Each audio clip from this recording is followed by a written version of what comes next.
Oltre 450 persone soccorse dalla Guardia Costiera nel corso di una maxi operazione di salvataggio nello Ionio sono arrivate in Sicilia. Altre 700 sono attese in Calabria. I primi a sbarcare sono stati i naufraghi accompagnati ieri sera a Catania dalla nave Diciotti, questa mattina oppredata prima a Messina, dove all'alba in 200 hanno lasciato la nave, e poi a Reggio Calabria, dove si attende l'arrivo di altre 700 persone. Stasera la nave della Guardia Costiera tornerà a Catania per accompagnare un ultimo gruppo di naufraghi. Erano tutti su un grosso peschereccio individuato a circa 150 miglia da Reggio Calabria e soccorsi nei giorni scorsi. Anche a Crotone gli arrivi sono ricominciati.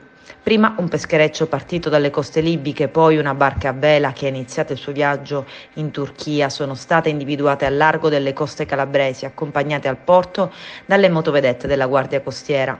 A bordo c'erano in tutto 174 persone, fra cui 11 ragazzini che viaggiavano da soli. A Pantelleria invece un peschereccio tunisino è stato bloccato al largo perché accusato di aver fatto da nave madre per il trasporto di 8 persone che hanno poi tentato di raggiungere l'isola su un piccolo gommone. L'operazione di una settimana fa, ma solo oggi ne è stata data notizia.